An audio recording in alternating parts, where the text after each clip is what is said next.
พูดพี่น้อง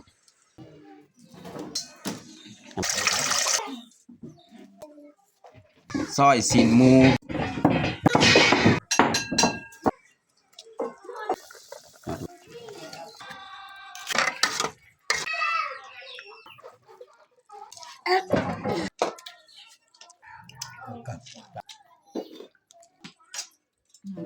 อย่าลืมกดไลค์กดแชร์และกดติดตามเด้อพี่น้อง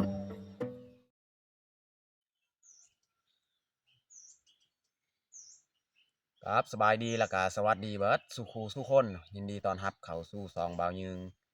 แล้วก็มื้อนี้ก็เป็นมื้อทำอิฐหรือว่ามื้อแรกข่อยพาเมียไปทาง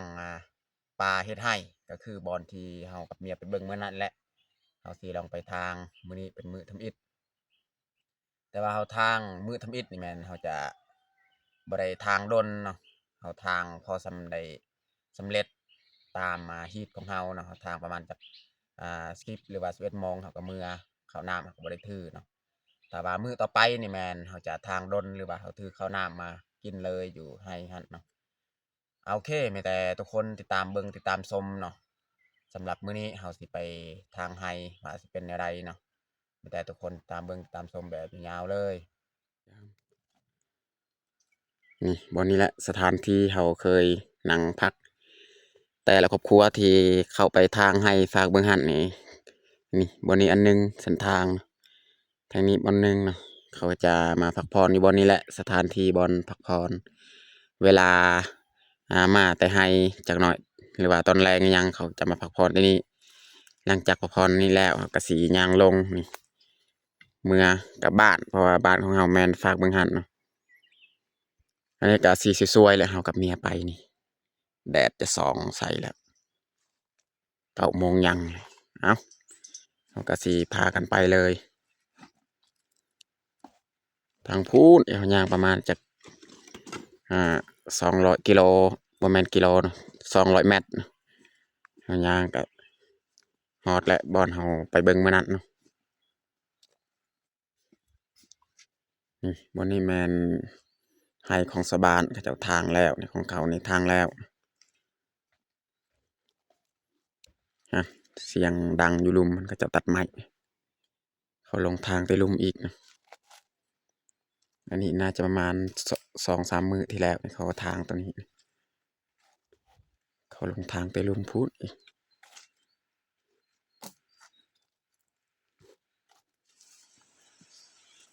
พูดพี่น้องบอทางสิทางพูดไปหันเป็นเทิงเลยนะบอลทางสิทางให้ตอนนี้กามาฮอดบอลเขาทางนี่แหละนี่เมียจะเริ่มทางเนาะคือแต่นี้นี่ขึ้นเทิงเลยนะเขาทางขึ้นเทิงแล้วก็ฝากเบิ่งหันเอากะเบิ่งบางทีเขาก็สิทางนำก็คือให้ของเขาในแมนแต่นี้ไปพุ่นจนฮอดฝากเบิ่งหันเลยนะทางเขาจะเริ่มทางแต่นี้ขึ้นเทิงเนาะแต่ว่าลงลุ่มนี่ก็ยังนี่ทีนี้ลงลุ่มเพราะว่ามื้อนี้มื้อทำอิฐนี่แต่นี้ละเราเริ่มทางขึ้นเทิงเลย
ตอนนี้เขากาหาทางสำนีแหละนี่หอดพูนนะพูนตะลุมอันนี้เขาจะเหยียบเลยเนาะหญ้าแถวทางเนี่ยมันฟูเขาเหยียบลงให้มันแจบเลยบ่ให้มันฟูแบบนี้เนาะให้มันเรียบดีพูนตะลุมพูนแหละทางนี่สุดทอนนี้แล้วก็พูดหอดนั้นมืออื่นมาฮือกับมันตัวนี้แหละขึ้นเทิงอีกทางต่อฝากเบื้องหันอีกฝากเบื้องต้นมันเป็นต้นกกน้ำตาวฮะกกตาวทางพูดอีกเขาจะมาทางประมาณหอดเทิงฮะแล้วก็ทางลุ่มอีกนี่แต่นี่ลงลุ่มอีกนะสีเหยียบน้ำเมียเลยจังหวะเหยียบหญ้าอันแหละให้มันแจบเลย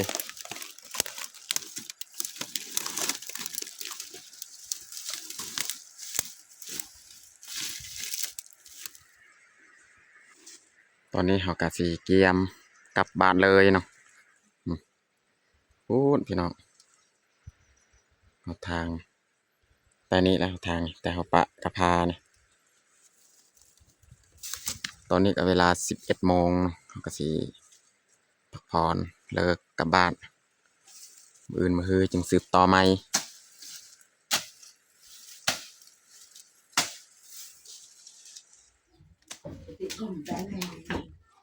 ตอนนี้เขากะมาฮอดบ้านบัดนี้เขาสิมาเฮ็ดอาหารเที่ยงคือเขาสิเอานี่ยอดวายพี่น้องสิปอกยอดวายแล้วก็สิแกงจังหน่อยแกงใส่ซีนแห้งพี่น้อง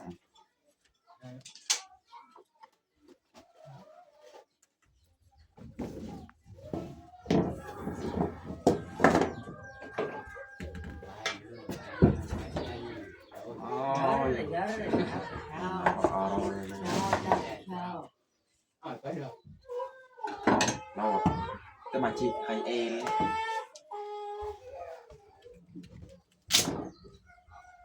โอ้ยงัดบาร์แล้วดูแบบดูเสียเลยงัดดูยุ่งยาวตาย Cục u chợt cái cá tèn mày mày là cái làm ถ้าไม่ได้ก็ไม่มีสติ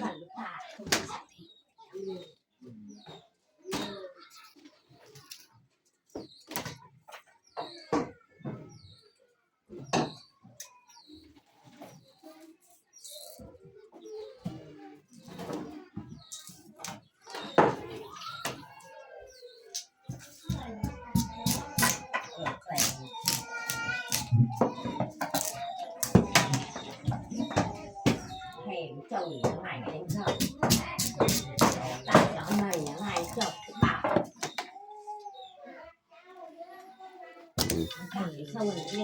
นี่แหละยอดมันงามๆใหญ่ๆนี่เขาก็หักเอาสมใดมันอ่อน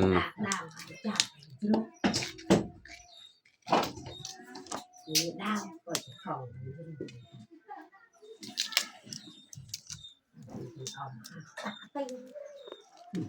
ăn tặng như hỏi về thế nào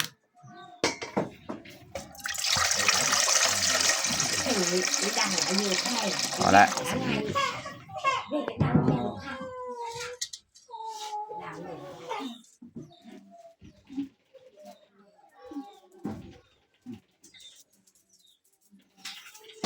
พ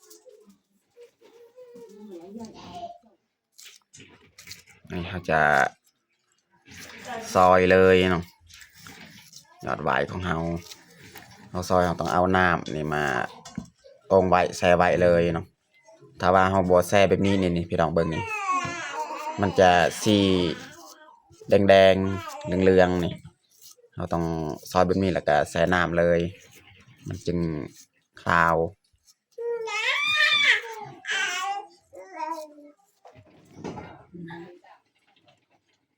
นี่พี่น้องสิเอาซีนหมูพี่น้องนี่คือซอยซีนหมูแล้วก็มาแกงใส่หน่อใบของเราไม่เจ้าไม่อยู่เบิ่งเติม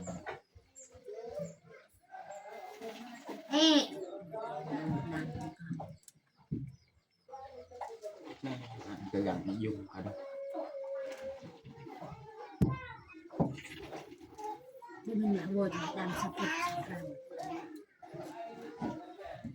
อันนี้มันตีนหมูนี่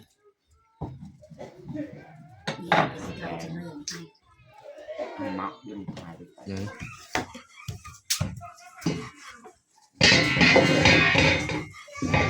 ซอยซีนหมูพี่น้องนี่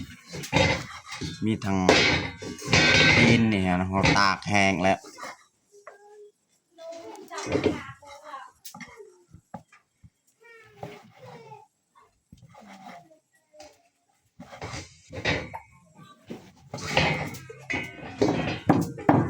เรียบร้อยเอาซอยซีนหมูของเรานี่มันเป็นสีเหลืองๆเนี่ยไว้ที่เราซอยจากนั้นเราก็ล้างอีกล้างจากน้ำที่เขาล้างนะคือเยอะ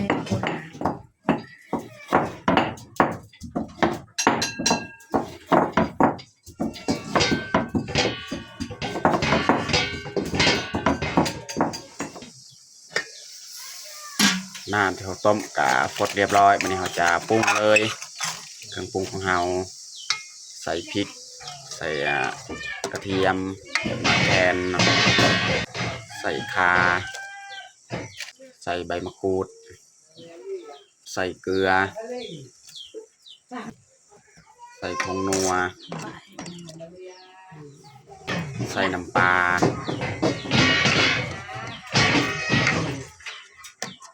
ต่อไปนี่เราสิเอาซีนหมูของเราลงเลยเนาะ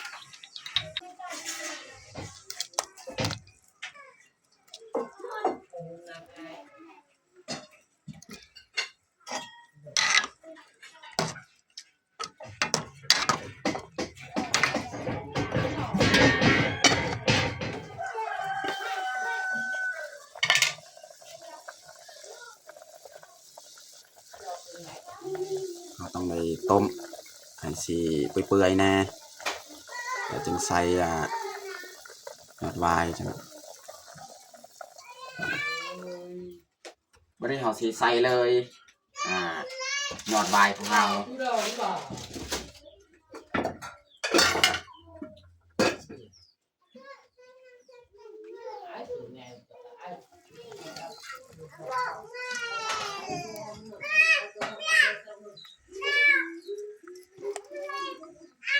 และสำหรับเอาคนเลยบาดนี้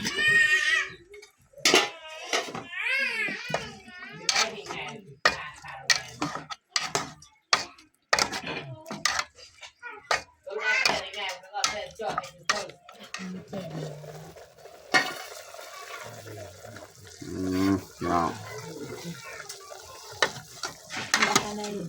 น่าจะพอดีและน้ำสำนี้เพราะว่าแกงมันลายยอดไม้กับลายนี่ซีนของเรากับลายซีนหมูนี่ก็ใส่น้ำประมาณนี้แหละนี่ลายเติบและน้ำ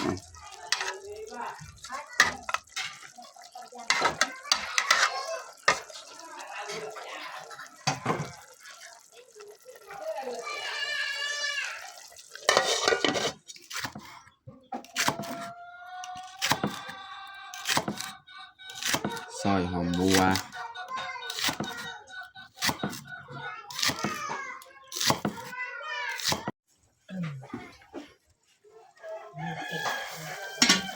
ตอน นี้ก็สุกเรียบร้อยพี่น้องใส่หอมบัวบาดนี้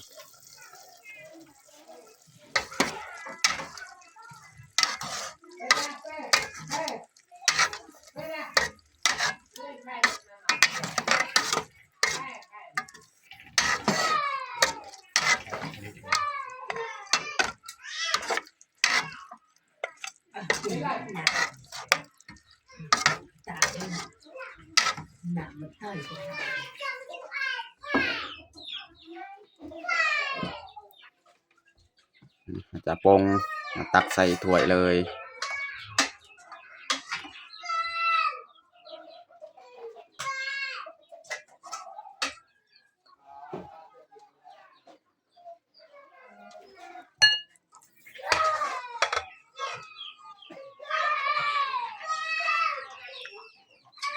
พอดีเต็มถ้วยเลยนะวันนี้ใส่น้ำอีกนะตอนนี้ก็เรียบร้อยเราแต่งข้าวของเราแกงกระดูกหมูแล้วก็ซีดนำใส่ยอดวายเนาะแล้วก็มีแจวสำหรับอาหารเที่ยงของเรากับบัดนี้แหละตอนนี้ก็เรียบร้อยเราแต่งข้าวของเราแล้วก็เราจะลงมือกินข้าวเที่ยงเลยมาทุกคนมากินข้าวเที่ยงนำกันน้องพ่อยลุงป้ามากินข้าวเย็นมานี่เย้ยังอีดอกทำไมงวดยังดันลิงมาบอกนี่ก็ไม่ตัดเย้ขนาดนี้ดอกเย้ระบังจ้าแม่หลังกันจ้าระบังเลย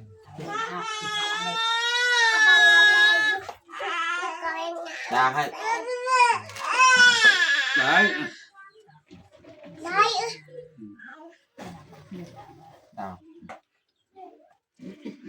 ออกเลยติ๊กมันควงหน้านี่ก็เลยใส่ข้าวใส่นี่เลยกินน้องพลอยตัก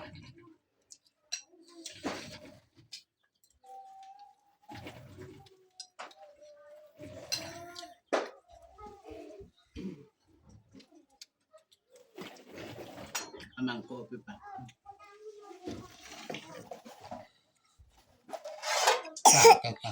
นุ่งกับขายเลย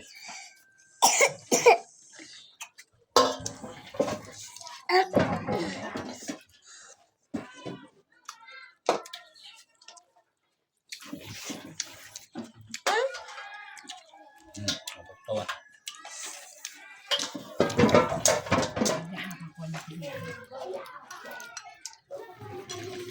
ถ่ายครับกันเลยcái cần dân cả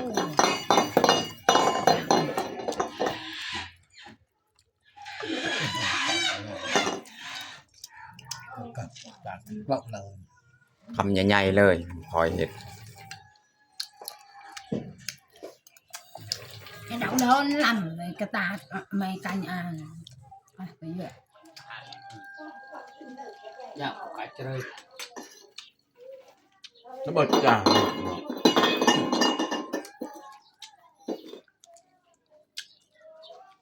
phải học tan nã